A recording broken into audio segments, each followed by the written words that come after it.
Yeah, so I guess we'll transfer into our last segment of the day, which obviously we've kind of been talking about a little bit all week or all episode. We have the Minnesota Vikings on deck this week. Again, if it wasn't kind of implied earlier, they're coming off a huge win off the Packers last week while leading on Dalvin Cook's 4 touchdowns, which was huge.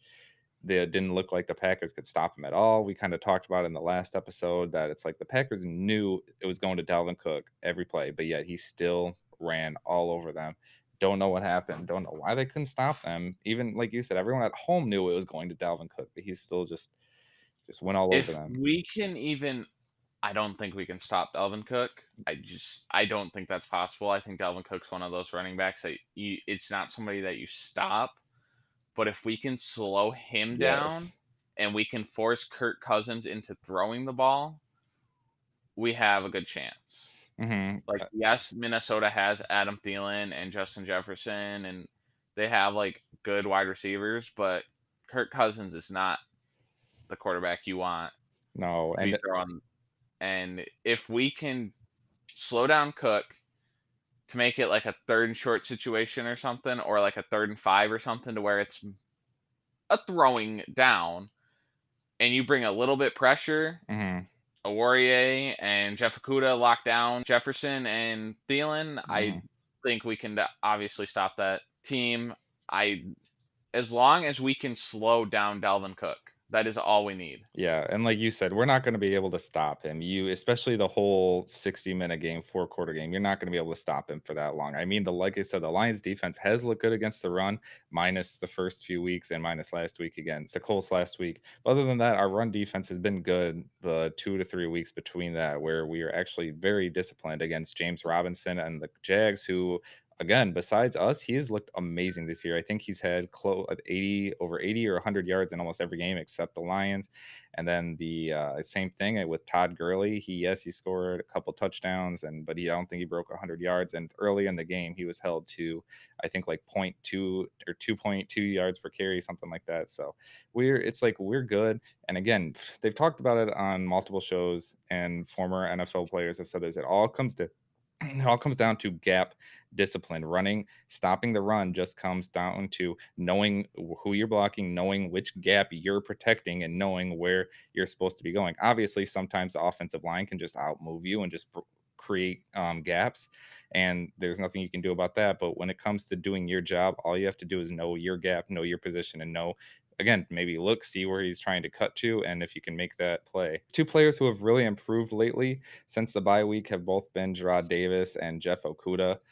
The secondaries look pretty good. Jeff Okuda has really improved I was gonna since say Awarie's been good, and yeah, and we haven't even had Okudah's True been Font out there. That's what I'm saying. that's yeah, and Justin Coleman didn't look the best last week, but it was his first game back. He Yeah. didn't get a full week of practice, And so Philip he Rivers was slinging it all over the field. I mean, when you're how many players? I think there was like 10 players with the reception or something like that for the Colts. Like when they're slinging it all over the field like that, it's hard because normally, like you said, when we're playing the Vikings, they have what, 2, 3, maybe 4 guys. It's either Thielen, Jefferson, Rudolph, or Cook. You got 4 guys that you really have to attribute for. But then when it comes, like I said, the Colts, and he's slinging it all over the field, you can't dedicate one person because he's going to find someone who's open no matter what. So it's just, but yeah, our secondary has looked a lot better. They've improved a lot, especially Jeff Okuda, who looked, I think he was the bottom, like the third worst cornerback in the league the first couple weeks, and now he's in the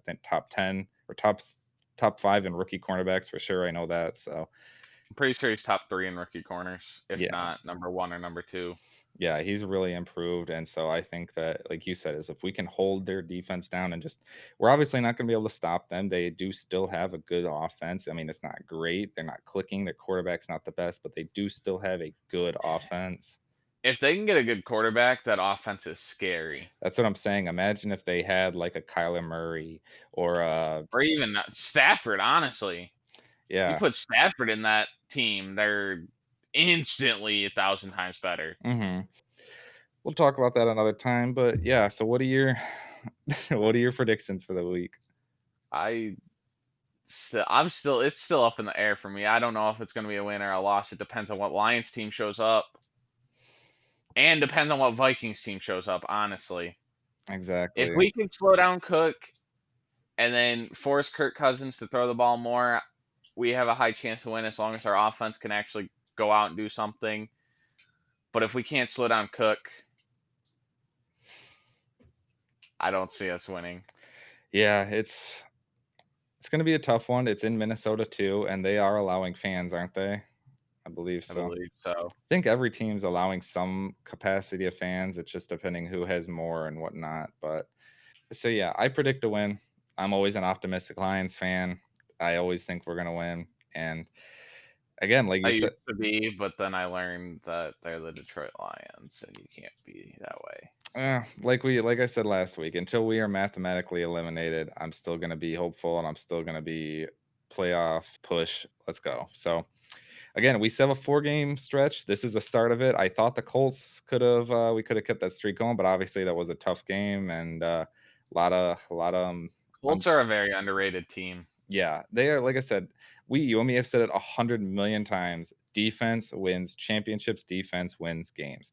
And sometimes it comes down to execution. They again, they're with Darius Leonard back. That was a huge addition to that team. He was a big problem for us and Matthew Stafford. I think he was the one who kept getting penetration and getting He was the one that forced him to fumble too. yeah, exactly. That's what I'm saying. So that one player right there was a huge addition to that thing. So that Colts defense is not to be messed with. They are top in the league for a reason.